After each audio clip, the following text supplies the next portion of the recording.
Esta noche quisiera dividir esta homilía en dos partes bien marcadas. La primera es hablar un poco de eclesiología y luego hablar del evangelio que hemos apenas escuchado.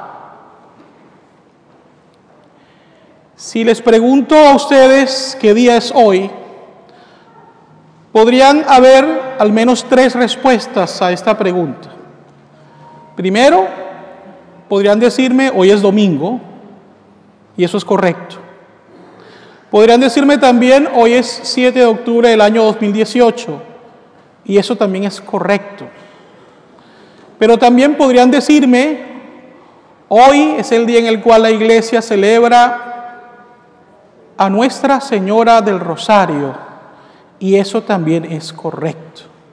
Cada 7 de octubre la iglesia honra a la Virgen María bajo esta advocación, Nuestra Señora del Rosario. Ahora bien, ¿por qué no leíamos las lecturas del 26º domingo del tiempo ordinario? 27º domingo del tiempo ordinario. Porque hoy la Arquidiócesis de Miami,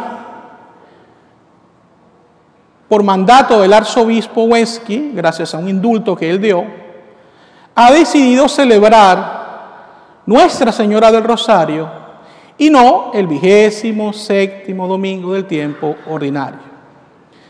Todo esto se debe a que estamos celebrando el 60 aniversario de la Arquidiócesis de Miami, el jubileo. Y es por eso que el arzobispo ha considerado que esta ocasión tan especial es suficiente razón para que esta arquidiócesis, que se encomienda también a la protección de María, honre a la Virgen ese día. Y esto es único porque en el resto del mundo, en todas las demás iglesias católicas que no pertenecen a la Arquidiócesis de Miami, se está celebrando el domingo ordinario. Así que esa es la razón por la cual las lecturas han sido de esta fiesta. Es por eso que yo soy vestido de blanco y no de verde, como usualmente se viste para el tiempo ordinario. Ahora bien, yo voy a hablar de cosas tal vez aquí muy elementales para muchos, que ya las saben desde hace muchos años, y tal vez otras cosas que no saben y es bueno aprender. Y como caras vemos, pero corazones no sabemos, es mejor entonces comenzar de lo más básico y profundizar un poco más a medida que voy hablando. Nosotros profesamos nuestra fe en un único Dios, que es Padre, Hijo y Espíritu Santo, Santísima Trinidad. Dios Hijo se encarna en el seno de la Virgen María, viene al mundo para cumplir una misión. Y el culmen de su misión es su entrega en la cruz y su posterior resurrección. Gracias a la muerte de Jesús, pero sobre todo a su resurrección, Él nos reconcilia con el Padre y nos abre las puertas del cielo. Nosotros entonces pasamos a ser herederos del reino de los cielos. Gracias a ese sacrificio de Jesús, pero también gracias al hecho de que hemos sido bautizados en el nombre de la Santísima Trinidad. Y al haber sido bautizados en el nombre de la Trinidad, nos hacemos hijos adoptivos de Dios, nos hacemos también miembros de la Iglesia y, repito, herederos del cielo. Teniendo pues esto bien claro, pasamos a otro punto muy importante. Y es que Jesús, durante su ministerio público, además de instituir los sacramentos, instituye la Iglesia como sacramento de salvación. Y nuestra iglesia se convierte en nuestra madre, por medio del cual nosotros nos nutrimos, nos alimentamos de Dios, con la esperanza de algún día llegar al cielo.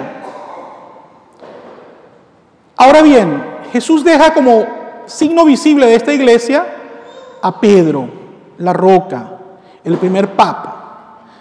Y a lo largo de la historia de la iglesia ha habido una sucesión apostólica. Son más de 200 papas los que han habido a lo largo de la historia. y hoy tenemos al Papa Francisco. Un católico bautizado debe estar en comunión con Pedro, que repito, hoy está representado en Francisco. Eso es lo que nos hace realmente católicos, la comunión también con el Papa. La palabra católico en sí significa universal. Es decir, Jesús muestra su deseo de que el mensaje del Evangelio llegue a todos los pueblos, a todas las razas. Y eso nos da esta dimensión de universalidad en la Iglesia. El Papa, sin embargo, a pesar de ser ese signo visible, esa guía de la Iglesia en el rito latino, no puede llegar a todos los rincones de la tierra. Es por eso que se hace ayudar de los demás obispos en el mundo, porque el Papa es obispo de Roma y por eso es el primado.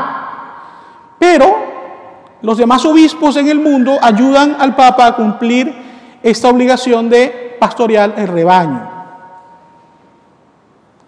Ahora bien, ¿cómo se organiza la Iglesia? La Iglesia se organiza de la siguiente manera. Cada país tiene una conferencia episcopal que es conformada por todos los obispos que viven en ese país. Por ejemplo, acá en Estados Unidos tenemos la Conferencia de Obispos de los Estados Unidos.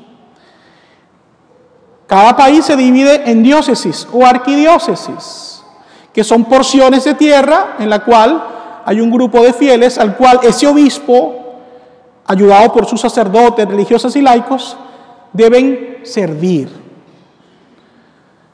Y algo muy interesante es que hay un obispo presente en el país que no es perteneciente a ninguna diócesis en sí, pero que es enviado por el Papa para fungir como un enlace entre la iglesia local de este país y el Vaticano.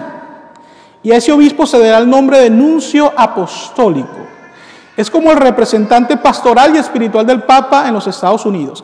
Y esto pasa en todos los países donde la Iglesia tiene relaciones diplomáticas. Ahora, como la Iglesia Católica también es un Estado Vaticano, este nuncio tiene una función también diplomática. Y de eso no voy a hablar mucho, pero son estas dos partes importantes de la misión de un nuncio. Ahora, repito, ¿qué nos hace nosotros estar en comunión con Roma? Nuestra fidelidad al Papa y también a aquel que lo representa, que es el nuncio, y a los pastores de la Iglesia. En el estado de la Florida, por ejemplo, son 7 diócesis. Miami es una de ellas. Y esta arquidiócesis se fundó como diócesis primero hace 60 años. Y hace 50 años se le elevó a arquidiócesis. Ahora bien, nosotros al ser bautizados y vivir en los límites de esta arquidiócesis y, por ejemplo, participar de una parroquia en particular, somos entonces miembros de la Iglesia Católica, pero somos también partes de esta arquidiócesis de Miami. Lo bonito de esto es que nos demuestra que somos miembros de un cuerpo que es la Iglesia, cuya cabeza es Jesús. Fíjense que cuando yo ingresé al seminario, fue bien interesante, porque en ese seminario donde yo estudié, habían seminaristas que venían de otras diócesis del país, de otros estados. Y ya eso para mí fue interesante, porque hasta ese momento yo había vivido en mi misma ciudad, en el mismo estado, y no tenía mucho contacto con personas de otros estados del país. Allí fue mi primera exposición a personas del mismo país, pero de diferentes estados. Pero más tarde, mi obispo me envió a Roma, y allí la cosa se transformó en algo más interesante todavía. Porque éramos 250 seminaristas de 24 países diferentes. Estaban representados los continentes de Asia, África, Europa y América. Entonces era muy bonito porque en una mesa, en el comedor, estábamos 10 seminaristas por mesa y podían hablarse 3 o 4 idiomas diferentes en esa misma mesa en ese momento. Obviamente el italiano era el idioma común, pero entonces si había alguien sentado allí, era de India, entonces hablaba tal vez en sus dialectos. Si habían personas de algún país donde se habla inglés, hablaban en inglés, y así sucesivamente. Entonces, a mí esa dimensión de la universalidad de la iglesia me fascinó.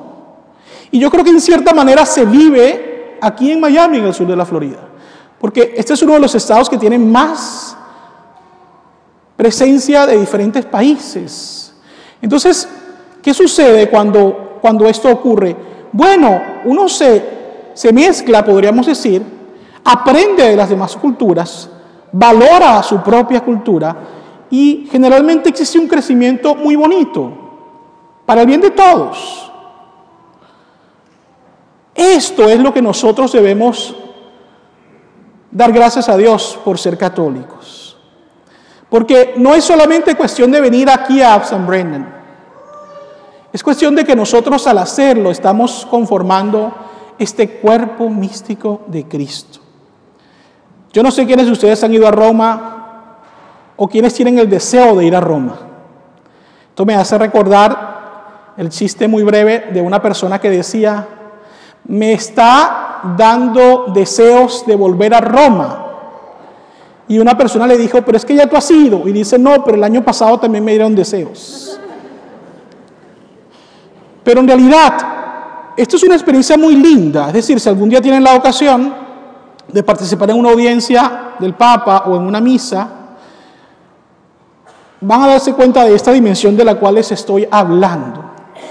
Porque en realidad, cada vez que yo compartía con esos amigos de diferentes lugares del mundo, me daba cuenta que a pesar de los diferentes idiomas y culturas, nuestra fe es la misma. Y esto es suficiente razón y motivo para sentirnos contentos y privilegiados de ser católicos. Con todo el respeto que yo puedo tener por otras denominaciones no católicas, tengo que decir que esto es la dimensión que a mi juicio es de más importancia. Esa comunión que existe entre nosotros y que va más allá de lo visual, llegando a lo espiritual. Simplemente yo puedo decirles que debemos nosotros luchar para que esta fe que se nos ha transmitido pueda ser custodiada para el beneficio de las futuras generaciones. Esta arquidiócesis, cuando fue fundada, era llevada adelante por personas que tal vez ya no están entre nosotros. Pero gracias a su perseverancia en la fe, nosotros hoy nos alimentamos y nos beneficiamos de todo su esfuerzo. Ahora nos queda a nosotros luchar, repito, para dejarle a las futuras generaciones esta gran herencia. Y si bien es cierto, la jerarquía en la iglesia tiene la misión de guiar el rebaño, tengo que decirles algo que es muy importante. La porción más grande de la iglesia son los laicos. ¿Quiénes son los laicos? Los bautizados. Aquellas personas que no tienen una consagración particular en la iglesia más que la de bautismo. Pero ustedes son la porción más grande. Por lo tanto, aunque exista la jerarquía en la iglesia, que no es una jerarquía en cuanto al poder, sino al servicio, ustedes como laicos tienen la responsabilidad de luchar, repito, de custodiar, para que realmente esta iglesia también sea lo que tiene que ser. Se hace mucho ruido ante las situaciones tristes que suceden en la iglesia. Se deja a un lado tal vez el bien que ocurre en la iglesia. Y eso tampoco es justo. Así que oremos, hagamos siempre el bien y seamos embajadores de nuestra iglesia en los diferentes lugares en los cuales nos desenvolvamos. Por esto el arzobispo ha decidido que ese día, como Arquidiócesis de Miami, nosotros celebremos el jubileo, para que nos sintamos realmente orgullosos de quienes somos. Al final de esta misa se les van a distribuir unos booklets, unos folletos, que se han preparado precisamente para darles a ustedes un poco a conocer la historia de la arquidiócesis. Tiene detalles bastante importantes, así que llévenlo, por favor, al menos uno por familia, para que haya sido oportunidad que todos lo lleven.